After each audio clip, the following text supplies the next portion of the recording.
Shit, am I live right now? I thought they said I got 3 minutes. Okay, well, we gonna go ahead and get with it.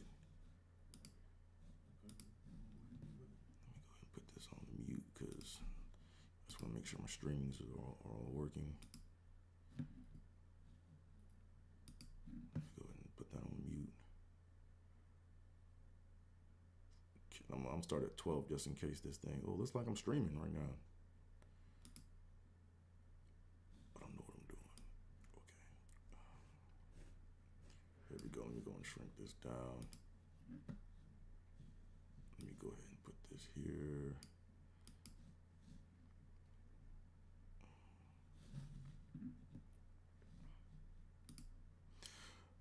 Okay, guys, bear with me if you guys can hear me. Having a little bit of technical difficulties. They said my stream was starting at noon, and I started the stream, and then now it looks like I'm recording. So I'm going to give it a few more minutes in case something funny happens, I don't have to, restart. But I think I'm live right now. This thing is weird. Like, it forced me to pick a time. The only time available was noon. I picked noon. It's not noon yet, but let me go ahead and see what else is going on here right quick. Bear with me. Hold tight. Hold tight.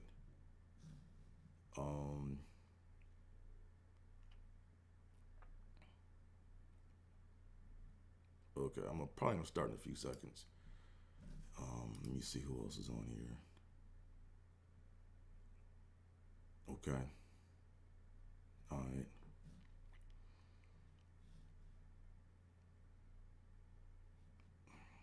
See, I don't like this, man, because it said I'm starting at noon. I put my information in, I put my stream key in, and now it's looking like I am live. Or okay, I think I'm hot, guys. I think I'm hot. So let me go ahead and let me just go ahead and start. Oh well.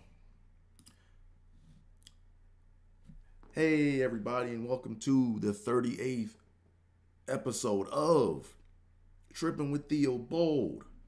I'm your host, Andre Theobold. I go by AT. I go by Dre. I go by Driggity. I go by The Oh So Bold. And I probably have more nicknames yet to come. So welcome to the show. For all my new listeners, the show is called Trippin with Theobold because I be literally tripping in speech and I figuratively trip in thought. All right, so you know what I'm saying? I grew up with a speech impediment, and it's not all the way gone yet. So whenever I have a hiccup or I mess up on a word or something like that, I just say, man, come on, Dre. And I move on with life. I press on. You know what I mean? I figuratively trip in thought. Like I think about a lot of things in a very different way. I'm not saying I'm a genius or someone smart. I'm not afraid to think for myself. You know what I'm saying? So hence the name Trippin with Theobold. I want y'all to pull up if you're on YouTube. Matter of fact, I got to start my YouTube timer right quick. Okay, let me start my YouTube timer because I know on YouTube they have this rule where, if you cuss within the first 2 minutes of your video, they push your video down to the bottom. And right now I got like 53 subs and I'm averaging like 15 views a video. So I need all the views I can get. So I'm going to keep it kosher or keep the language PG until my 2 minute marker is up. I'm not sure about the rules of Twitch, but I'm going to figure it out as I go along. But once again, welcome to the 38th episode of Trippin with Theobold. So right quick, this is let me go ahead and pull this up right quick. This is, come on OBS, work with me, work with a player. Man, here we go. This is I don't want to do that. This is the Mark Kelso edition of Trippin with Theobold, right? So a lot of y'all like, who is this guy, right? So as y'all may or may not know, I'm a diehard Bills fan. I've been a Bills fan my whole life. And what I do is I synchronize the episode number with Bills players that wore the same jersey number, right? So Mark Kelso was a safety for the Bills back during the Super Bowl era, and he wore the number 38. Hence, the reason for this being the Mark Kelso edition of Trippin with Theobold. So I used to call Mark Kelso double helmet, Big Mac helmet. I'm saying he had that double Whopper helmet. Like this was like an experiment they did back like in the 90s. I think it was early 90s, late 80s, early 90s, and they wanted to like these are like the first editions of the concussion helmets. Like nowadays they got the helmets so they're ergonomically designed. I'm not sure if that's the right word, but they're built to prevent or help prevent against concussions. And I only saw one other dude wear a helmet like this, and it was a offensive lineman for the 49ers. I think it might have been what's the comedian? Oh man, I'm blanking right now. Oh man, I'm blanking right now. Big time, great comedian, great man. His brother played for the Niners, and I think he wore the same helmet. I'm blanking right now. But anywho, this is the Mark Kelso edition of Trippin with Theobold. Just wanted to put that up there to let y'all know. This is my second live stream, guys, so I'm still trying to figure it out. Bear with me, you know what I'm saying? Before we go any further, make sure you guys, if you're on YouTube watching this, hit the like button, hit the subscribe button, tell a friend, you know what I'm saying? Do all that fun YouTube stuff. If you're on Twitch, I'm still figuring out Twitch, so if you can like my video, like it, tell a friend, all that fun stuff. But we here and we're going to talk it up, and I'm past the 2-minute marker, so now I can talk this shit the way I want to talk, YouTube. What you gonna do about it? So I probably shouldn't be egging on YouTube, with the whole cussing joint. I should probably tone it down, right? Because I only got 53 subs and I get like 15 views of video, so they might have a special time limit for me. So let me go ahead and tone down a little bit. But anywho, what we got going on, man? Let me take a sip of my kombucha.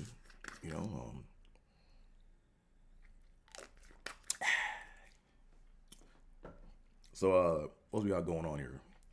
Y'all see that spray? That was okay from the bottle. Anywho, let me go ahead and let me go take Mark Kelso down. But this was a pretty interesting. The one thing I didn't realize about Mark Kelso though was he was on all of the Bills' Super Bowl runs. I didn't know that. I thought Mark Kelso only played in Super Bowl 25 and 26, but he was on the roster in Super Bowl 27 and 28. So he wasn't. I don't think he was starting when they played the Cowboys in Super Bowl 27 and 28. But anywho, this is the Mark Kelso edition of Trippin with Theobold. What else we got going on here now? Let's go and do some promo stuff right quick. As you guys can see, I have on my Tacoma Academy PE shirt. I still got it. I can still wear it. Isn't that crazy? I'm wearing my high school PE shirt, man. I'm not going to tell y'all when I graduate from high school because I can't believe I'm this old, but young. I still got my PE shirt, man. It still fits like a It still fits like a charm, so.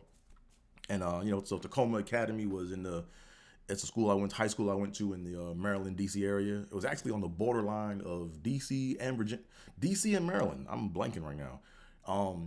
Over there on Carroll Avenue, right? It's in Maryland, but it's like if you take 12 hop, skips, and a jump, you'll be in D.C. Like it's right around the corner. You know what I'm saying? So as you can also guys can see, I'm in National Stadium or in Nationals Park. I'm a Nationals fan, and we're gonna talk about these Nationals today because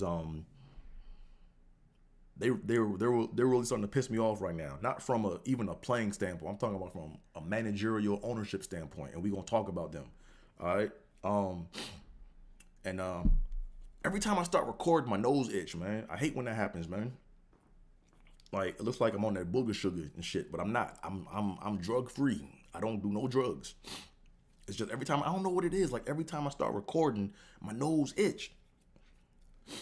Man, hate that. Anywho, let me do some promo right quick. As y'all can see, remember last week I advertised that my racing chair was in the mail on the way. And I'm glad I got this racing chair, man.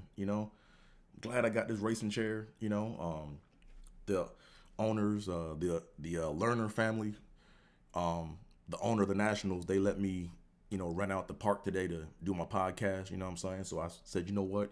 I wanted to have my racing chair dropped off at Nationals Park.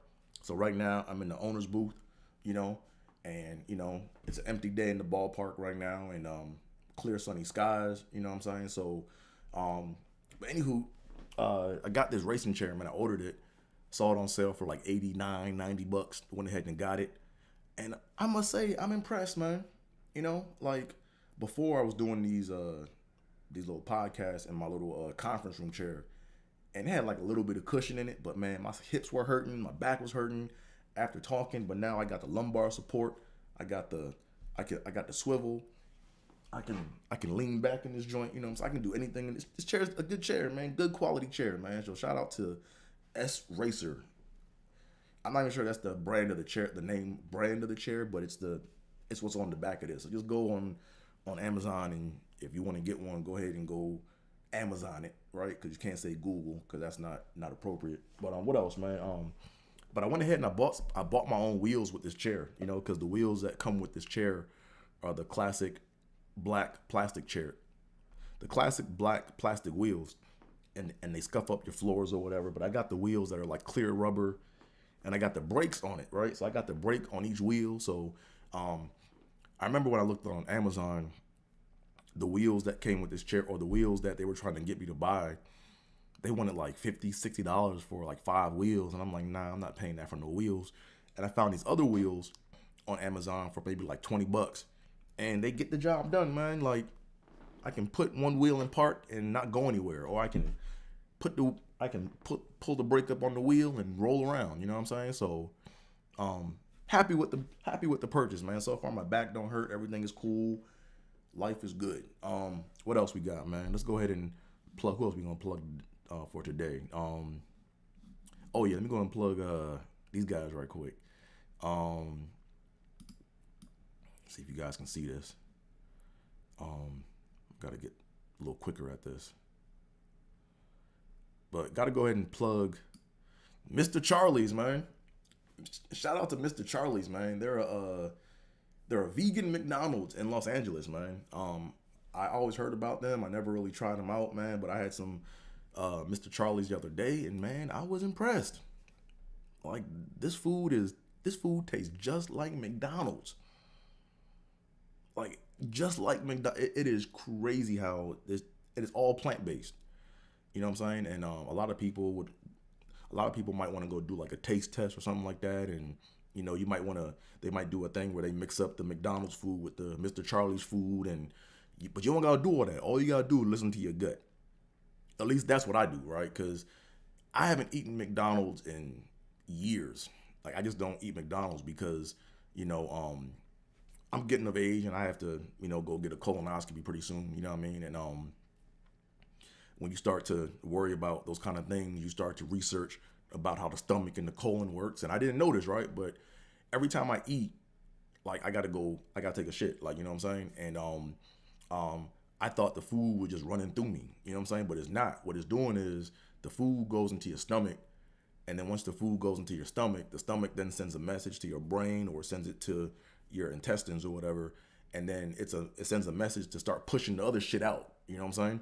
So the shit you shat last week was probably from like 30 hours before that, right? So go look it up, do your research, you know what I'm saying? But anyways, the reason I'm going down this route, I know I'm going verbose, but the reason I'm going down this route is because I stopped eating McDonald's, because whenever I eat McDonald's, it sends an emergency signal to push that shit out. You know what I'm saying? Like McDonald's food got some kind of code in it where it's like, look, my body's like, man, as soon as this shit touches your stomach, man, clear out, emergency, and it just drops out. I mean, I'm sorry for being graphic, but that's how I know, right? So, when I ate Mr. Charlie's, right, I didn't have that same signaling. You know what I'm saying? Like I ate it, and it was like I ate broccoli. You know what I'm saying? And that's something. It's like I ate food that tastes like McDonald's, but my body thought it was like broccoli. You know what I mean?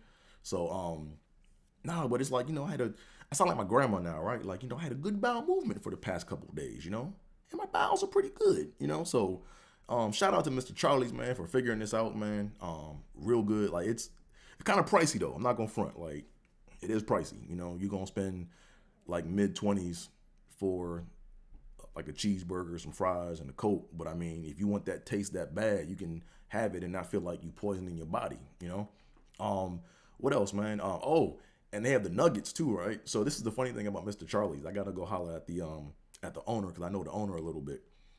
But yo, the nuggets taste like Wendy's nuggets. So it's like they selling like McDonald's. So the fries and the burgers taste like McDonald's, but the nuggets taste like Wendy's. You know what I'm saying? And even the barbecue sauce tastes like Wendy's barbecue sauce, but it's all plant based. You know, so if you get a chance, man, go out check out Mr. Charlie's, man. It is a pleasant surprise, man. I'm surprised more people like don't know about this, but I know they have another branch or another restaurant in San Francisco. So right now there's only two, one in LA, one in San Francisco. But I'm surprised that McDonald's hasn't come out with plant-based food yet, you know? So they might want to go ahead and get on it and compete with Mr. Charlie's, or Mr. Charlie's gonna take them over, man.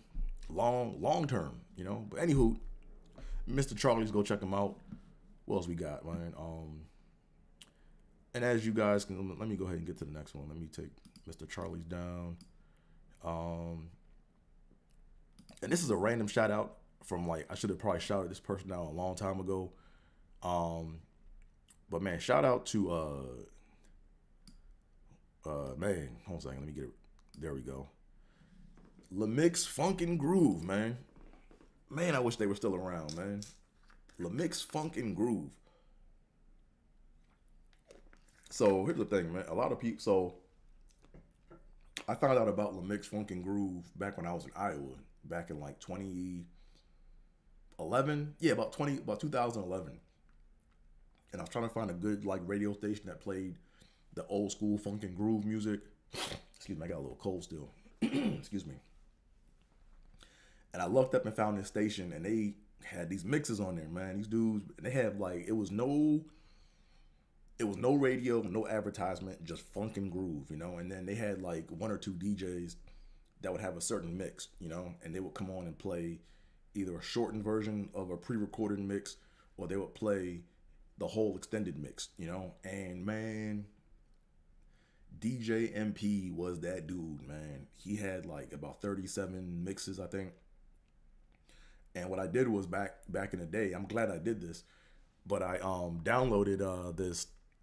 It was a what was it? It was a sound card, you know, recorder, right? So I could go and record audio from my sound card, and I would just like set up times during the day where it would automatically record for me, and I would catch some of the mixes. And I'm glad I did that because they shut down and they disbanded. I don't know what happened to LaMix, you know. But man, for that whole year, man, I downloaded gigabytes of their stuff, man. You know. So shout out to LaMix Funk and Groove. If you guys are out there still, come back. Please come back, man. We need you, you know. I think they were like from like Amsterdam, or I forgot where they were from, or they were from like the Netherlands. I forgot where they were from. It may have been a worldwide conglomerate of people, but here's a cool thing, right? DJ MP. So I actually emailed DJ MP like in 2012, I think it was, and I wanted a birthday mix made for my birthday. So he actually he told me to send him the track list. I sent him all the tracks that I wanted, and not only did he make me a mix, but he actually found a video clip of me doing my jokes and took out bits and parts of my jokes and like put it in there and like overlaid it, man. So I was like, man, that was a dope ass birthday gift, man. So DJ MP, man, I hope you out there. I hope you doing well, man. But man, come on back, man. Come on back, man. I'm telling you, man, because if they were out during the quarantine, man, everybody would be on LaMix, man. Everybody would be on that joint, because the thing about LaMix was they played like the rare cuts. Like they played like, as I like to call it, they played the Jerry Curl classics, man. Like the shit that you heard, but you don't know who sang it, or it was an artist that sounded like another artist and you thought it was them, but it's not, you know. So they played those very, very rare cuts. And from what I understand, over in Europe and like in France or just in Europe in general, they play a lot of funk and groove, because a lot of the funk artists from the US had to go to Europe to try to make it, because they weren't really cutting it over here or getting their bread like that in the US. You know what I'm saying? So, but man, shout out to LaMix Funk and Groove. Oh, and there was this one chick on LaMix and she was always like very polite sounding, and she did like the drops or whatever, right?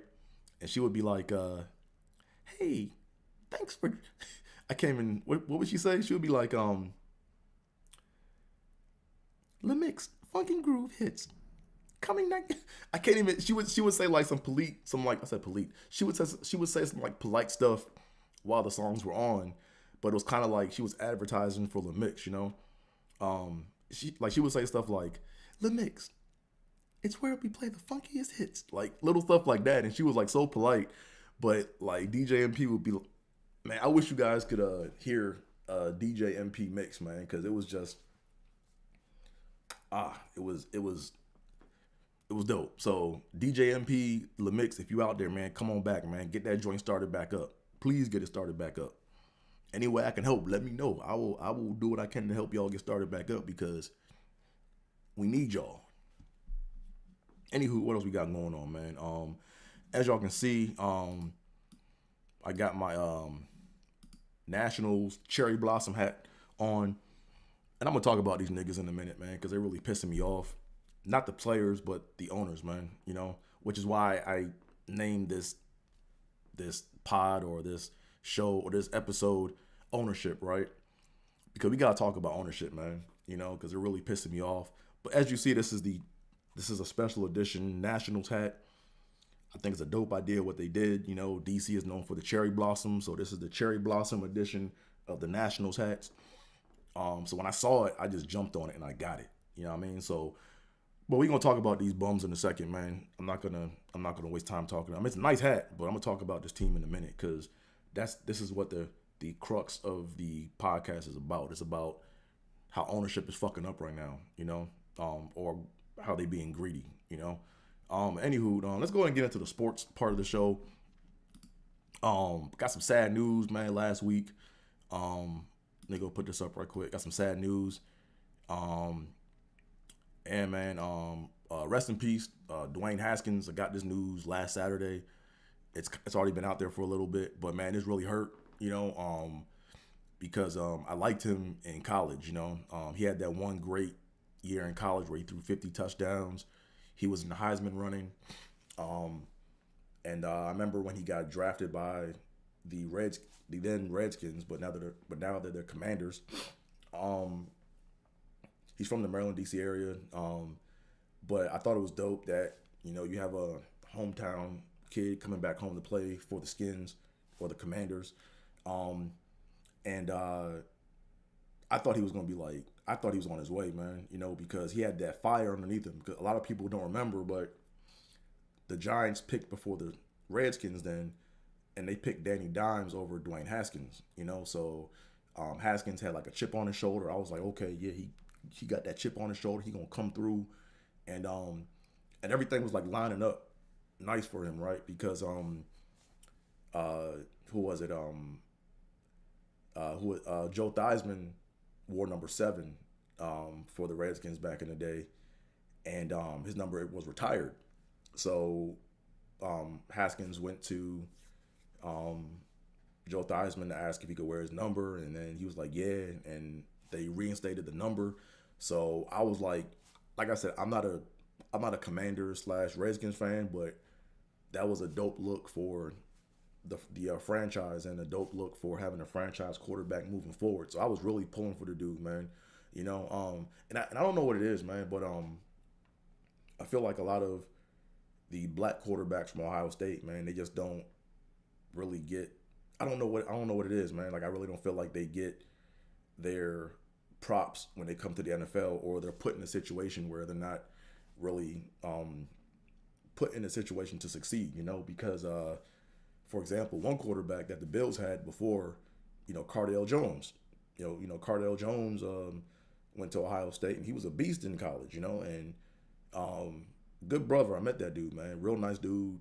He got a lot of size to him. You know, he could throw, he could run, very athletic.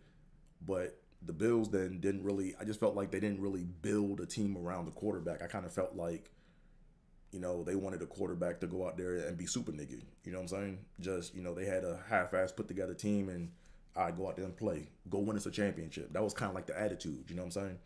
But anywho, back to Dwayne Haskins, man. RIP to Dwayne Haskins, man. I was really rooting for this dude. Like, from what I hear, when he went to the Steelers, everything was up and up for this dude. You know, like he had an open shot to really compete for the starting role, and he had a chance to revive his career. You know, there's a great defense in Pittsburgh to help, cultivate his growth. So just it's like I said, a loss of words, man. Rest in peace. Dwayne Haskins. And thoughts and prayers to his family. But like I said, that news really, really, that hurt last week. Yeah, that's all I'm gonna say about that. Then to see what else we have. So in sports, I talked about all that already. So now we got the NBA right now, right? So now we got the play-in. The NBA play-in is confusing, but I finally got it right. It's like weird. It's like it's kind of like playoff. They call it playoffs, but it's not really playoffs. But really, it's a tournament, and basically, I see when you look at the actual bracket, you see how it works, right? Like you have the 7, 8, 9, and 10 seeds, right? I think you have the 7 play to 10, and then like the 9 play to 8, and then whoever wins like that first game or whatever, they go into the 8th bracket spot, right? They go into the 8th bracket, and then after that, you wait for the remaining teams to compete in an elimination game, and then they end up playing like the 1 seed, So right now in the West, the 1 seed is the Suns, and then you have the Pelicans playing the Clippers tonight in Los Angeles, and the winner of that game is going to play the Suns in the first round of the playoffs starting tomorrow, I believe. And then for the East, who is it? It's the Hawks and the Cavs, and then the winner of that game, I believe, plays not the Sixers. They play the Heat, I think. Yeah, they play the Heat, I believe. And then the Nets played the Cavs in the play-in, and since the Nets won, they're playing the 2 seed, which is Boston. And you go look at the bracket. You guys can figure it out. You guys are smart, right? Anywho, like I said, I'm still sticking to my guns. Out the East, it's either going to be the Bucks or the Nets. And then out the West, it's either going to be, to me, it's either going to be the Mavs or the Grizzlies. Like those are my 2 teams coming out the West. So we'll see. I'm not putting no money up because I'm playing DraftKings. Yay. But anywho, let me talk about some baseball right quick. MLB is in session. We just had the opening week last week. And let's go and talk about these fucking Nationals, man, because they're really pissing me off right now. So the title of this episode is called Ownership, It's the best I could come up with right now because I was trying to come up with something kind of catchy, but whatever. But if you guys don't know, the Nationals, who have barely been in DC for 20 years, their inaugural game was April of 2005 at RFK Stadium. How do I know this? I was there at the inaugural game in 2005, and we are not even 20 years into our franchise, and they're talking about selling the team. The Nationals right now, I think they were bought at like $450 million, and now the team is worth like $2.25 billion. So all of a sudden now the owners are like, oh man, we got to cash in on these billions. You know what I'm saying? And a lot of like Nationals fans are like, oh, stop overreacting. They might sell the team, but the team isn't going anywhere. Look at this beautiful stadium and look at all the opportunity around there. They're not going anywhere. I'm like, okay, you can think that if you want to, but Las Vegas is hungry for a baseball team right now. Like they're chomping at the bit for a baseball team. And if you think about it, Las Vegas is where they have like training camp for like baseball a lot of times too. You know what I'm saying? So it's great baseball. A lot of baseball players come from They come from Nevada. You know what I'm saying? So they're itching for a baseball team. So I could see a mogul or a billionaire who wants to go to Vegas to get a team in Vegas come scoop up the Nationals and move his team to fucking Vegas. You know what I'm saying? And for those of y'all that don't know your history about the Nationals, right? The Nationals, this is DC's third baseball team since like the 50s or 60s, late 50s, early 60s, right? The first Nationals team, I believe they went and they moved and they became the Minnesota Twins, I think, and then the second team became the Rangers. I probably have that backwards, I think, but I think the first team was the Twins and the second team was the Rangers. So we're on the third team right now, and if we lose, I'm like, this is my attitude right now, okay? Like if we lose, if the Nationals move again, this is a note or a message to all the owners, right? If the Nationals move for a third time, if DC moves for a third time in baseball,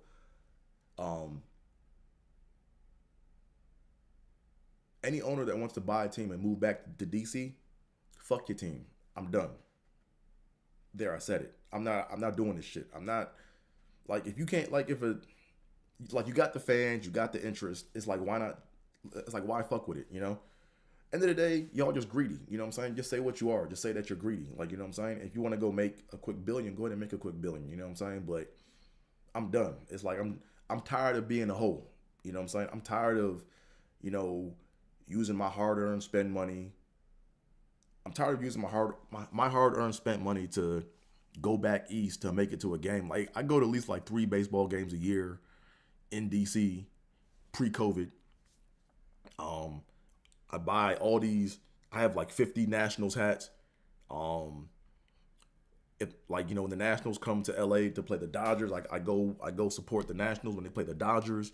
When they go and play the when they play the Angels in interleague play, I go check them out in Anaheim. When they go to San Diego at Petco, I check them out at Petco. You know what I'm saying? Because I live in California right now. You know what I mean? So I support my team, but I'm just telling you right now, the Nationals move, and you want to all owners that want to buy the Nat to bring another team to DC, you're on your motherfucking own, right? I'm done with that shit. I'm not doing that no more. You know, I'm done. You know, 3 times. Come on, man, 3 times. Three times. Like this should there should be a rule when it comes to this moving a team shit. You know what I'm saying? Like if a team has been moved from a city twice, not due to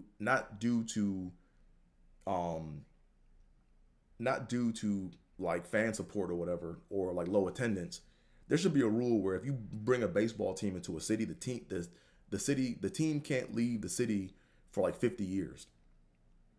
You know what I'm saying? So here's the other part that's fucked up, right? Is Nationals Park was basically paid for by the city, right? Like the patrons or the people of DC got taxed or whatever, or there was like a tax that had to be paid in order for the city to build the stadium, right? So the players, so the people had to basically help build the stadium, because I think the Learners only put up like 10 million to build this. It was something small. It was like some small amount to build the stadium, but the rest of it came from the city, right? So what needs to happen, man, is when a team moves, or when a team is sold in baseball or any sport, what needs to happen is there needs to be a tax credit that goes out to the city, that the owners have to pay, to give back to the fans or give back to the city that helped build the stadium. You know what I'm saying? Like, that's not fair. You can't come in and ask us to chip in, or we don't even get asked. They say, look, you got to pay this. Like, it's coming out of your taxes, right? And then they build the stadium, and then they get up and say, oh, we want to move the team. We're going to sell it for $4.5 billion, and they get up and leave, and then they make the sale and don't got to pay for shit. Nah, if you move, if you move, you gotta pay the city back, man. Fuck that. You know what I mean? So, anywho, that's what I'm saying, man. It was as soon as I got this hat in the mail and I put it on, I went to ESPN, and that's when I saw the bullshit about the Nationals are up for sale. So when I looked at my hat, at first I was like, this is a dope hat. But if you look at it, it looks like the Thanos snap shit. You know what I'm saying? Like when you look at the leaves getting ready to like fly away and shit, like the cherry blossoms, that's the Nationals, man. They about to do the Thanos snap and our shit's about to just disappear. You know what I mean? So it's a dope hat, man, but whatever, man. So like I said, I mean, then you watch the news and people are like, oh, don't overreact. It's just, they're just no, they're not transferring nothing, man. It's like, look, when you sell a team, like think about it. If you bought a team, you wouldn't want someone telling you what to do with your team, right? So they gonna do whatever the fuck they want to do with their team, man. So like I said before, if the Nationals move, the buck stops here, right? The fans at some point have to step up and be like, you know what? Fuck it, no more. You know, if you move this team, and you try to get an owner to bring the team back, all the fans need to just go on strike and say, fuck it, now we done. Now we good here. You know what I'm saying? Because quiet as it's kept, man, thank God for DraftKings, man. DraftKings is saving my interest in sports because if there was no DraftKings, I wouldn't be fucking with a lot of this shit, you know? Like, I'd probably fuck with the Bills until they got their Super Bowl ring and win.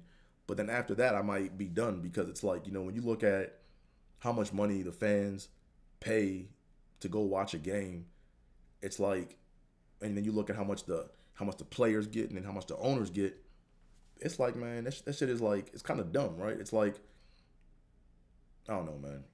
Like I said, I got better shit to do with my money, man, than to root for some teams where the owners ain't really trying to win shit. All they trying to do is make a quick buck.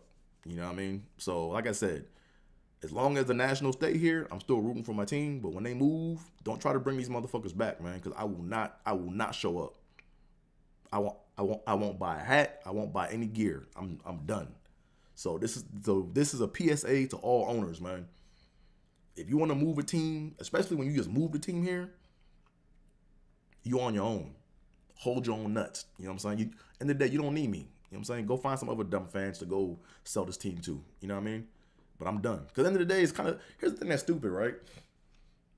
When you're young, like when we were younger, right, we used to always argue about, you know, what team is the best, and oh, my team has 13 championships, your team has 3 championships, and how many MVPs does Jordan have, and how many does LeBron have? End of the day, that's none of our shit.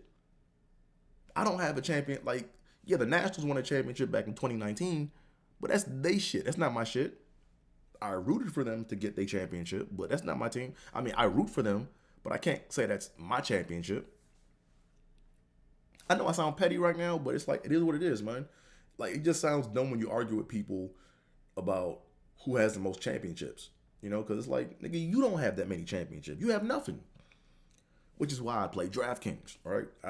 Man, like I said, thank goodness for DraftKings, man, because that's the only thing keeping my interest right now in sports, man, is a chance to make a quick buck. And speaking of a quick buck, let's go ahead and talk about some DraftKings right quick. Let me go ahead and pull up my DraftKings stuff right quick. Pull this up right quick if I can get it. Okay, and here we go. Let's talk about some DraftKings right quick, man. Let me go ahead and calm my ass down and talk about some DraftKings. So, last week, man, I was close to coming across a couple of racks, man.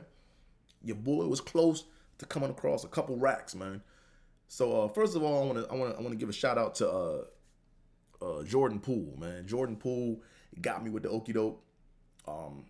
I do, because I only do tiers in DraftKings, right? So I believe last week, this was like on a Tuesday or Wednesday game, Jordan Poole was a game time decision, and it was a late game.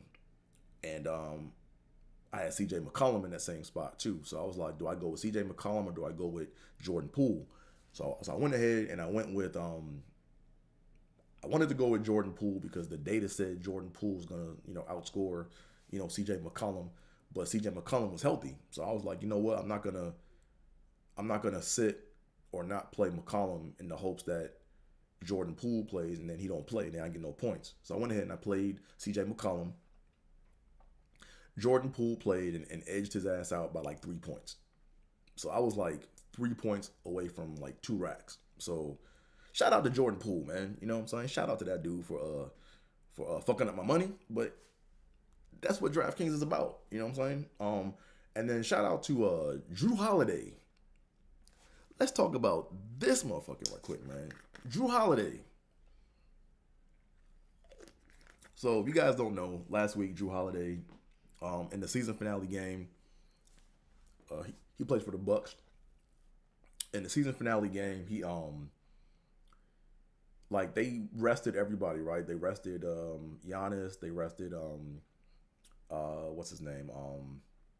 Middleton, but they even gave a projection for Drew Holiday. And like I looked at the data, I looked at the numbers, and I was like, Drew Holiday is the best pick for this slot. Do you know this motherfucker suited up, got in the game and played for 8 seconds and committed a foul just to go on record as saying that he played in a game, and then basically went back and got undressed or whatever, or he sat out the rest of the game, right? He did all that because he wanted to get that $306,000 signing bonus. The motherfucker laced up, played 8 seconds to commit one foul to get $306, right? To get $306,000. So I get it. Like, that's a smart move for him on his part, right? But brother, you gotta let us know, man. You should have gave us a sign or something. So I picked this dude. This dude got me 0 fantasy points. And if I would have picked anybody else in that slot, or the other guy I was gonna pick, I forgot who it was. It was I gotta go back and look at my numbers or my data, but I missed out on 2 racks again. So my brother Drew Holiday, if you hear this, if you're watching this, let me get 2K of that 306 racks that you got from that last game, man. Because I was going, I played you, but you played me. You know what I'm saying? So let me go ahead and get 2 racks of that. Let me go ahead and get 2K of that 306 racks that you got for just suiting up to commit that foul. You know what I'm saying? Because I had it won. Every other slot I had the right guys picked. So holla at your boy. All right, what else we got going on? In DraftKings. Oh yeah, baseball, man. I'm figuring something out in this baseball, man. I'm figuring something out, And like 2 of the last 4 competitions I played in, I finished in 17th and 32nd place out of 5,000 people. You know what I'm saying? So I won $25, $30, you know what I'm saying, off of 5, you know what I'm saying? So I'm figuring something out, I just look at the data, I look at the trends, and I pick based on the trends, As the sports jocks would say, I'm one of them little computer nerds and shit, but nah, I need to get this money, champ. That's what I be doing, you know what I mean? But anywho, enough DFS talk, you know what I'm saying? For today, I got 3 tournaments I'm in. I'm doing a showdown captain mode with the Clippers and the Pelicans. Had to jump in on that. And I'm doing the tiers for the 2 games on today, with the Hawks and the Cavaliers, and then of course the Clippers and the Pelicans. And then I'm also doing the baseball tiers today. You know what I'm saying? So wish a player luck. Cause like I said, I'm trying to figure this shit out. So I can kiss this 9-to-5 bullshit goodbye. But anywho, what else we got going on here, man? I want to talk about. Well, I've been talking for 45 minutes. Let me go ahead and talk about. This S1 tale. So if you guys don't know, I talk about. I started this little series within my show where I talk about a person named S1 from my last company. S1 basically pissed me off in so many different ways at my past company. I talk about how so the previous tales I've talked about S1 is basically when the pandemic started, he acted like we were all friends and family, and he's worried about our mental, and he's worried about our state of being, and all all this pillow talk, corporate America bullshit talk. And then I got laid off, and then 2 years go by. I still ain't hear from this motherfucker. You know what I'm saying? And I had other people that didn't even have my number at the company reach out, find my number, and just say, "Hey Dre, you okay? Everything good? Hey man, it was fun working with you. Sorry things worked out the way they did because of the pandemic." You know what I mean? So he did that. Last week I believe I talked about how he pushed this one chick to the limit, made her cry. You know what I'm saying? Being unprofessional. I talked about like how he like snitched on me every day at work. You know, like he basically only said good morning to me when my manager's office door was open, and that was his way of letting my manager know what time I came into work. Even though I'm doing my 8 hours a day, getting my work done. You know, just man, this dude was a bitch. You know what I'm saying? So I'm talking about this motherfucker because like whatever. You know what I'm saying? And I'm just trying to get it off my chest because I got to move on with life, man. And this is the only way for me to get this off my chest, man. Because I bit my tongue so much around that dude, man. You know, so today's tale about S1, this is like the tale that kind of like pushed me over the edge where I was like, Dre, keep it together. You know, Dre, you gotta keep it together, man.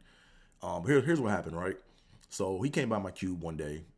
S1 came by my cube, and he wanted to like be this little fake leader or whatever.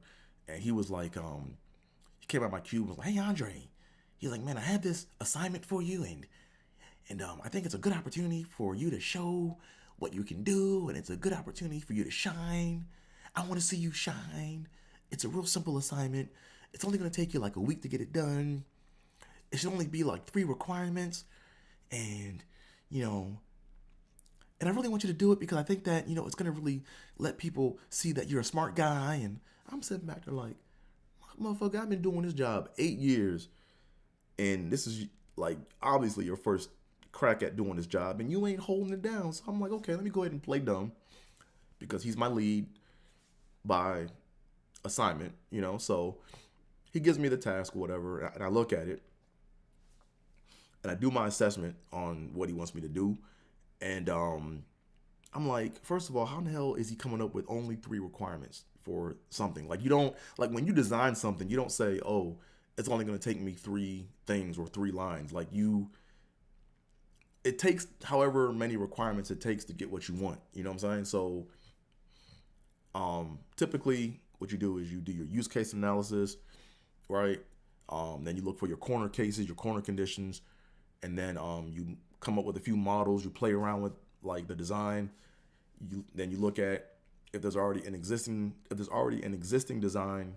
Then you basically think about how you have to undo that design or enhance that design to incorporate the new stuff you want to do. Or if it doesn't exist yet, like what are you gonna have to do to actually get this thing to work, right? So I looked at it for the first day, and I'm like, man, this is not 3 requirements, you know, and this is not a 1-week task. So I went through, came up with all my use cases, looked at some corner conditions that had to be examined, and I went back to him before Friday. I said, hey, I went to him on Wednesday actually. I said, hey, you know, S1, I said, hey, I don't mean you no harm. I'm not sure who gave you this assignment, but this assignment is not properly scoped. It's not going to take, it isn't going to take no 1 week to get this done. Like, here are my use cases. Here are my corner conditions. I'm going to need about a month to get all this done and push through peer review. So he kind of like sighed or whatever, shook his head and was like, man, whatever, dude, right? I said, okay, cool, right, whatever, get out my face. So I didn't say get out my face. I said that mentally, you know what I'm saying? So I do my work, I do my assessment, I do all the use case analysis, I do all the corner conditions, then I look at the design, I play around with it, and I pull the requirements from the design, and I come up with like 15 pages worth of requirements, right? So I'm getting ready to push it through peer review. And right when I push it through peer review, S1 jumps in and he's like, meet me in the office right now. We have to talk, you know? So we go in this office. Then there's no windows in this office or whatever. It's like a conference room. It's like a mini side conference room with no windows or anything. And this dude starts bullying the shit out of me.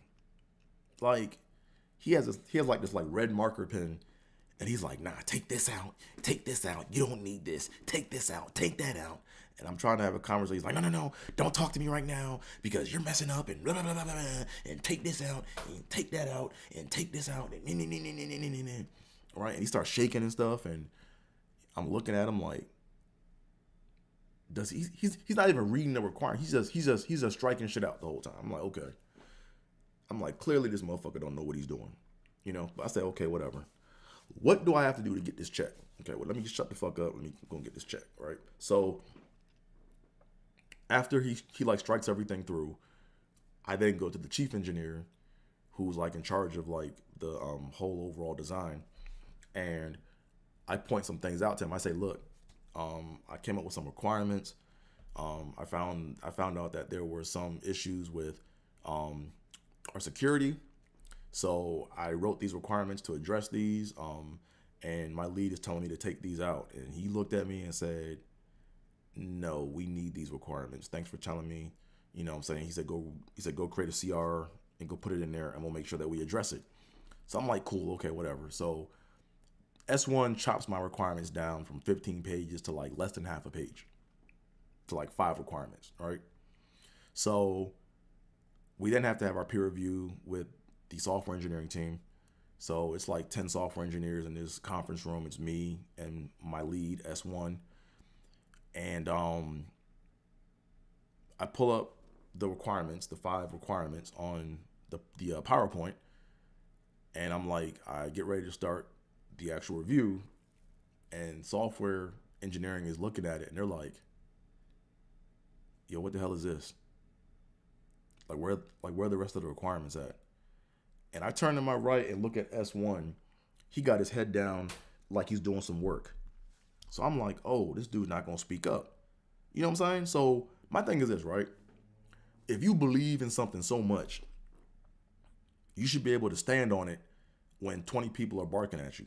But when I saw this dude wasn't even looking up to even go defend what he said he wanted, I was kind of like conflicted. I was like, damn, man, what do I do?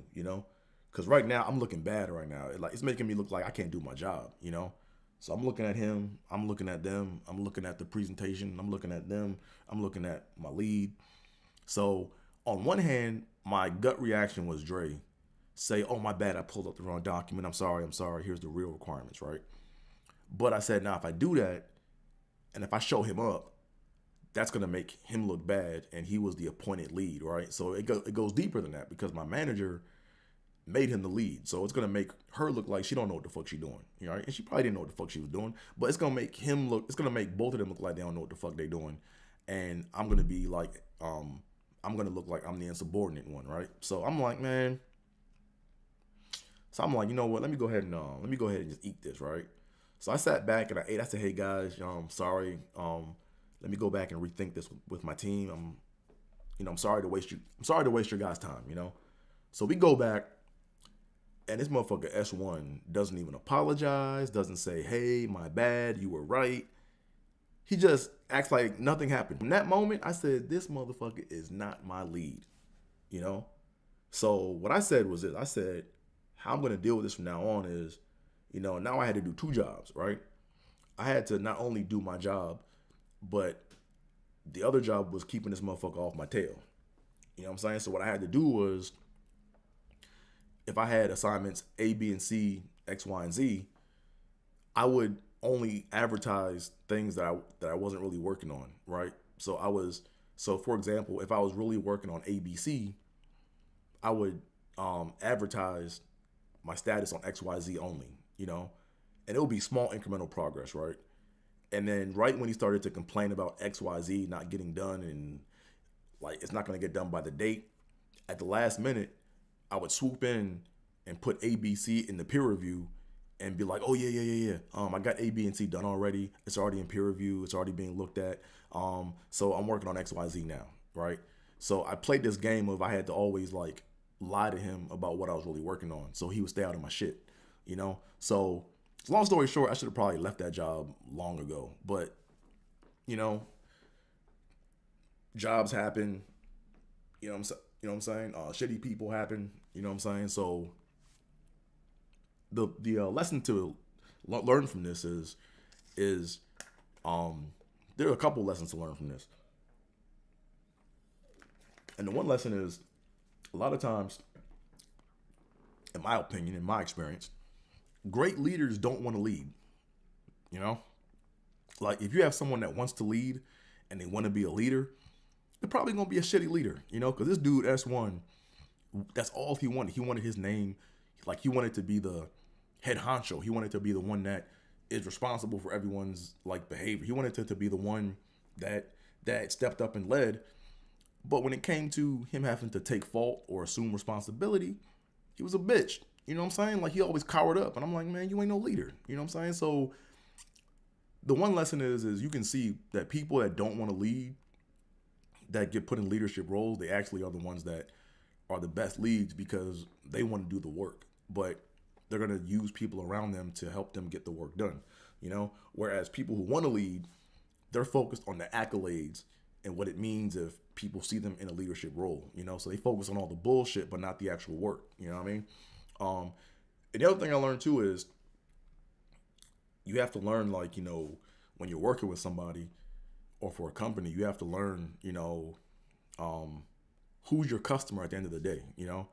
So when things start off, your customer is who you're trying to sell the product to, but it's very easy to be in a situation where you're under shitty management or shitty leadership, where if you are under shitty leadership or shitty management, they become your customer. So end of the day, if you want to get your check, you got to make them happy. So it sucks, but that's just the nature of the business, right? Like that's just the nature of having poor leadership.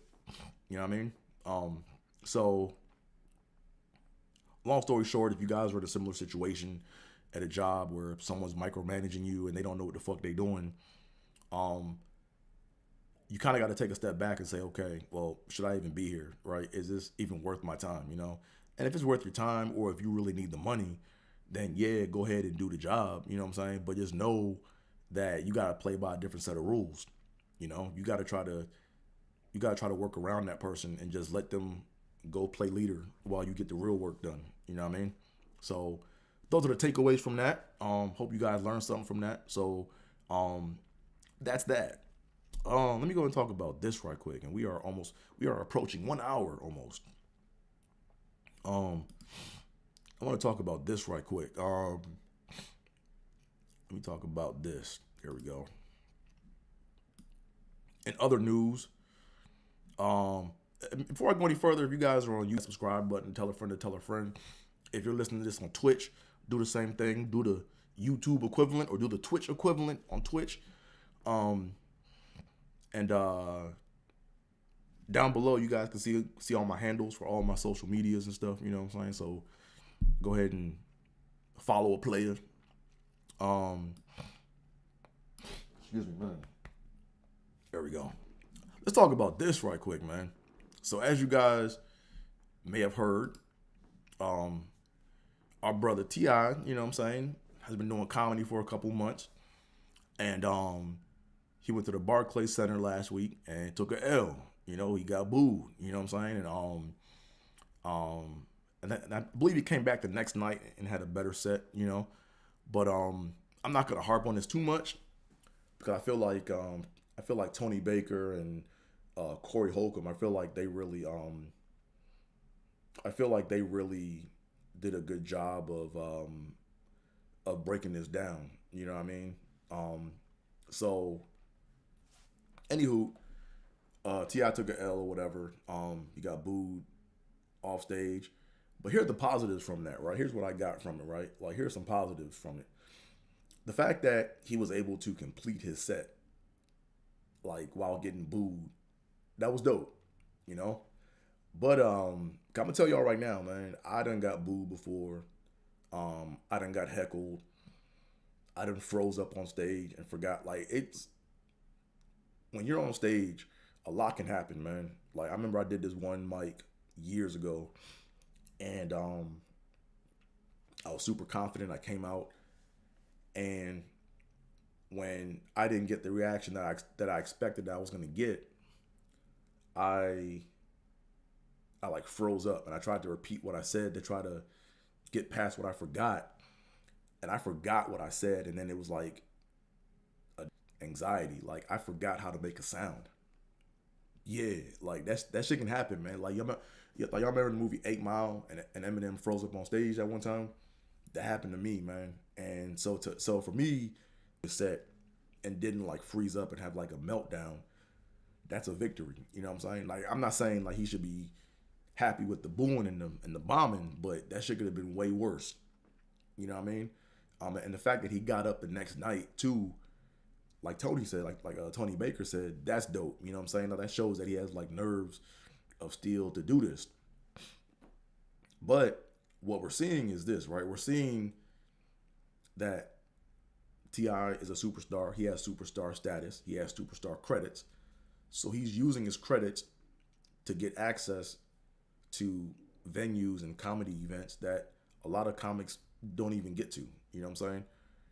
Or that have to work years to get to. You know, and there's nothing wrong with that. But you can't take the credits and exchange that for the performance or the output. Like the output is what it is. You know, the work's gonna show. You know, so my advice for T.I. is I don't. It's not even advice. It's just if I was in his shoes, here's how I'd move. Right? Is number one, T.I. is a superstar. Right? So to me, I feel like he needs to move more like a superstar and less like a comic, even though he wants to do comedy. Right? So to me, he has the power to really change the game around. Right? And I feel like he's approaching it like a person that's just starting out doing comedy. You know, so let me go ahead and use this as an example, right? So, for example, I think that he should be looking at things from the Shaq All-Star comedy route, right? Like, in my opinion, there's no reason why Shaq shouldn't be a headlining comedian right now. Like, Shaq's a funny dude. He's popular, and he's had the Shaq's All-Star comedy thing for, like 15 plus years. He should have at least hosted one of his shows. Maybe he did, but I didn't see it. But, I mean, Shaq's a funny dude. Like, you know what I'm saying? There's no reason why. But I guess Shaq just enjoys comedy, right? But to me, that's kind of the route that T.I. That's the route I would take if I was T.I., right? Is I wouldn't be trying to go to Laugh Factory or Comedy Store or all these other places just to get up with the big names. I would just say, you know what? Is I would just basically put together my own brand, and I got the money already. So what I would do is I would approach it as a producer first, right? Because if you approach it as a producer first, you're gonna know all the money coming in and out. You're gonna know how much money's being made, and not only that, you're gonna get to see how comics move when the money's different, right? When the money's different, the comics move different. You know what I'm saying? So you're gonna see all that. You're gonna be at a bird's eye view, seeing all this shit happen. You know, so once you get the brand going, and once you get like your own brand of comedy going, where you're selling out arenas, because you could do it because you got the paper, you got the name, right? So once you get that going, the next thing I would do is then I would say, you know what, still keep writing your jokes, and then go to open mics and just keep trying your jokes out. Keep trying your jokes out. You know what I'm saying? Keep working that pen. You know, and then after a year of producing shows to where the show got big enough, I would then go and host the show, right? Because now when you host the show, it's your shit, and now you get to see the flow of the show, you know. And this is kind of the weird part, right? But emceeing and hosting are different. And in my videos I made, in my video, maybe I forgot. It's probably one of my older videos. I forgot what number it was, but I talked about emceeing versus hosting, and they're different, right? A lot of people use the term interchangeably, but they're not the same, right? When you MC a comedy show, you just a dude bringing people up. Like, you're not on the flyer, you're not being sold, you're not there doing any jokes. You're there just to regulate and just bring the people up to go do the show. But when you're MCing, when you're hosting a show, you're on the flyer, people are there for you, you know what I'm saying? In addition to just doing the announcements and everything else, you might do a joke or two, you know what I mean? But you have to keep the flow of the show going. But here's the key difference between MCing and hosting. And that's not a stutter. My throat was just getting dry because I'm talking so damn much. Man, my shit just felt like it was about to close up. But anywho, Um, so when you host a show, so when you MC a show, you're just bringing people up. But when you host a show, it's like you're more of a you're more like a quarterback of the show, right? Like you control the flow of the show. So for example, if you're hosting a show and you bring up a comic and this comic bombs, you got to do material to pick the show back up to a point to where the next person can then just go do their act, right? Because the next person shouldn't have to be doing hosting duties to do their material. They should just get up there and go do their jokes, right? And then vice versa. If a comic that you bring up like murders the room, you got to just keep it going and just bring the next comic up. Like you have to know, because I've seen a lot of people host where they'll try to compete with the other comics, you know, where one comic will do really well or take a jab at the host, and then they gotta say, okay, well, I gotta make sure I keep my cred, you know, or I keep my credibility. So I gotta get back at this comic, and then it doesn't work, and then they gotta do a joke, and then they bring the energy of the show down, right? So you have to know, hey, if the show is hot, keep it hot. If the show is cold, you gotta pick it back up. You know what I'm saying? But to me, I think you should spend a year, or I would spend a year doing that just to understand how a show works, you know? And then, of course, on the side, keep writing the jokes, keep doing the open mics, go to different places, work out your jokes, small places, you know what I'm saying? Take your lumps privately, you know? And then a year after that, I would say, you know, once you have like a good 15 minutes of material, you think, of solid jokes, then I would say, you know what? Book yourself on your show as the feature, right? So now it's like people are seeing the trend, but like you're the puppet master, like you're running the shit. You know what I'm saying? And then if you get to the point to where you're doing a couple years of like featuring, and you like are like mixing in your sets or whatever and stuff like that, you can headline your own joint. And at the end of the day, if if your show is making money to feed the comics, they ain't gonna give a shit about what you say about you headlining your shit because you built your own shit. You know what I'm saying? So to me, like that's the route I would take. You know what I'm saying? Is I would take it more as I wouldn't approach it as a new comedian coming into the game. I would approach it as a businessman and as a mogul coming in, like where I'm trying to start my own shit, but I know the role I want to play in my shit, and I would just build it up that way. You know, instead of trying to get on other people's show as a normal comic would, you know. But that's just my 2 cents, you know what I'm saying? So real quick, I want to apologize. You guys might hear some music coming out from my neighbors. These motherfuckers, man, are rude, man. They play this music loud as fuck, man, and it should just be loud, man, and it be vibrating, man. And so if you hear the music, just, you know, my apologies, you know. And if the motherfuckers that's playing the music hear this shit in the future broadcast, man, keep your shit down, man. I'm trying to make moves here. I'm trying to be successful. So I'm already hearing the music right now, man. Let me go ahead and keep this show pushing because I know they're about to blast this shit in a minute. But anyways, so this T.I. situation brings me into my comedy bump. You know what I'm saying? This brings me into my comedy bump story. And basically, I tried to do what I just recommended T.I. do when I was in Iowa, but I didn't have the power or the star power to do it. I didn't have the money and I didn't have the power to do it. You know what I'm saying? Where T.I. does, you know? So let me go ahead and talk about that right quick. So a lot of comedians will tell other comics, you know, like when I was starting off, they were saying, oh, well, blow up in the city where you're already at. And then once you blow up there, then make your power move to either New York or LA, right? That was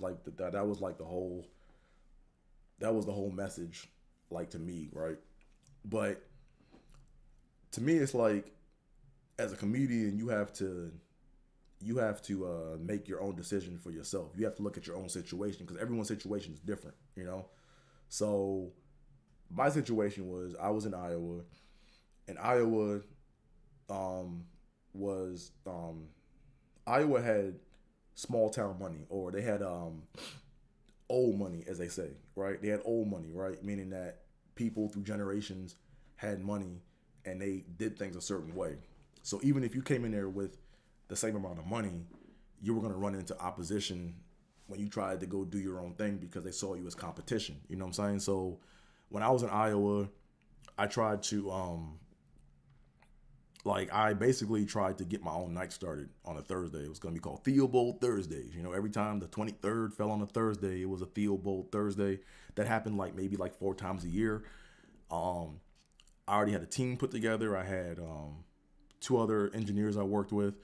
One dude was a DJ, another dude was a comedian. Um, we had our money we basically had our money put into a pool. I was gonna be booking the headlining comedian from LA. I was gonna put down the deposit. I was gonna fly him out. I was gonna put him up in a hotel, and I was gonna chauffeur them around and show them the city. You know what I'm saying? And make it a great experience for them. You know, my other partner, he was the DJ. You know what I'm saying? He was the DJ light guy. So he had money he was gonna put into that. Like he already had his own sound equipment and everything, but he was gonna take care of the sound, make sure that the show had a nice sound, make sure that the show was he was gonna make sure that all of the technical aspects of the show were taken care of. Then my other partner that I had in the joint, he was gonna be the advertising person, right? So I wanted him to take care of it and put money towards, you know, making flyers and putting on the highway signs on the highway, right? Like the LED signs and shit, right? So had that all worked out. Then I had it worked out with the owner of the venue to where I was like, hey, I want to do this. Here's my plan. Here's my business plan. This is what I want to do. Here's what's in it for you. He was like, oh, I like this idea. This is dope. I want to see you win, but you got to run it by the booker. So I ran it by the booker. He was cool with it, you know, and I thought it was a go. You know, I thought everything was gonna go through, you know, but the booker thought he was gonna be booking. He got confused and thought he was gonna be booking the headliner, and I was booking the features. And I was like, no, I already know what people I'm bringing to the show, you know. So that's where it kind of blew up, and the whole plan fell apart. But long story short is, I think he thought I was trying to come and take over his business, and I wasn't. I was basically trying to expand the market to where he was only really penetrating maybe 15% of the market, right? Where I was gonna really open it wide open, right? So where we had people coming from Davenport and all over the place to come see these shows, you know? Because I noticed that when we had Damon Wayans Jr. for one show, it was Damon Wayans Jr. and Vincent Oshana. They booked them for this one show at the club, and he just had a movie that came out. The movie at the time was called Dance Flick, I think, and it was a bad movie, but I mean, it was a fact. It was a movie in a theater that he was on a poster for, you know, and Damon Wayans Jr. is funny. That dude is a beast, you know? And we only had 15 people come to that show. So if it was advertised properly, we could have sold out the ballroom 3 times for 2 days straight, and we could all got paid. You know what I'm saying? But anywho, small town. It's a smaller town. They like the way how they run business, so they do what they do, right? So my comedy bump basically was, or the situation is everyone's situation is not the same, right? Like if I would have stayed in Iowa and tried to blow up there before I came out here, I'll still be trying to blow up because there's so much stacked against me, right? But if you can blow up in another city, if you can blow up in your own city, do that. I mean, it's going to help, you know, because my plan was I didn't want to force their comedy out. That was not my goal at all. My goal was to bridge a gap between there and LA and be the scout that scouted out the new talent that was up and coming or that was getting ready to pop, make a connection with them, put money in their hands, bring them to Cedar Rapids, you know what I'm saying, treat them with royalty or whatever, you know, and create a relationship to where when I eventually moved to LA, they knew, oh, Dre has a show back in Iowa that he's been running. He put me on, he put money in my hands.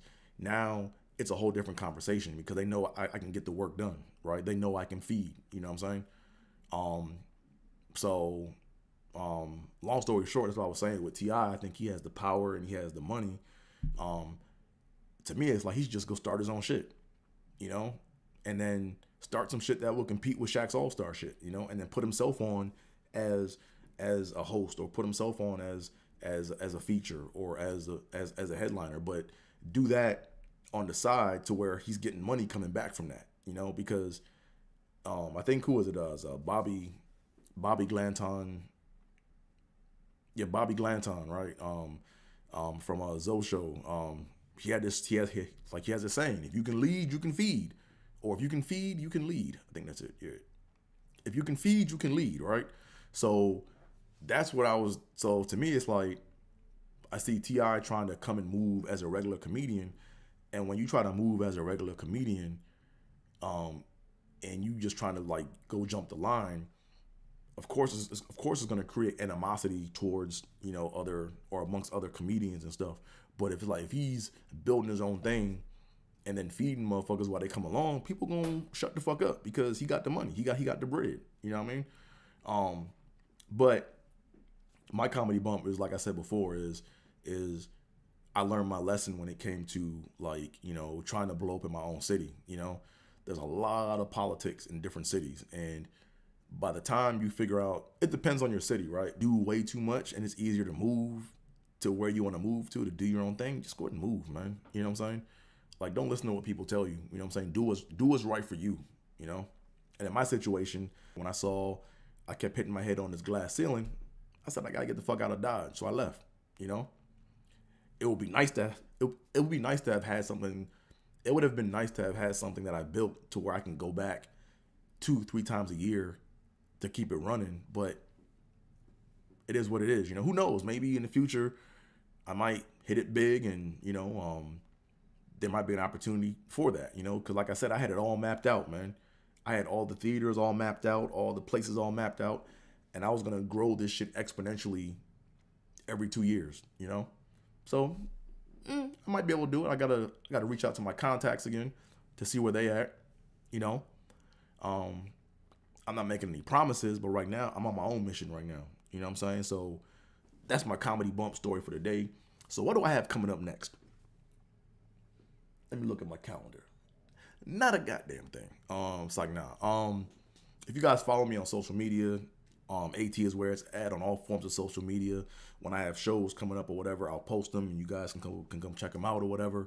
But right now, what I'm looking at right now is I might do 2 live streams next week. And here's why, right?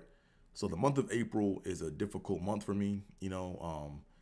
First and foremost, 4/18 is when my pop passed away, in 2020, or yeah, 2020. That's when my dad passed away. So that's a rough day, So I'm either gonna do a tribute show on the 18th, which is a Monday, and I might do my regular broadcast show on Thursday/Friday, or I might just do one show on Thursday/Friday and make that the tribute show to my pop. Either or, make sure you guys come check it out. But I'll let you guys know. I might do 2 shows next week. And also on the 8th of April of 2020 is when I lost my job due to the pandemic. So April is always a very weird month for me, because everything kind of came crashing down. 4/8, lost my job. 4/18, dad passed away. You know what I'm saying? But just stay tuned. I'll let you guys know. So I might do 1 or 2 shows next week. Once again, AT is where it's at on all forms of social media. Follow me. What else we got going on? Thank y'all for tuning in. Come on, Dre. Like, that wasn't a stutter. So my throat is just really dry right now. So I think when you talk for an hour, my vocal cords aren't as strong. So I need to get my vocal cords strong. But, they're starting to kind of close up on me a little bit. But with all that being said, thank y'all for tuning in. Keep tuning in. And with that being said, I'm out of here, folks. Peace.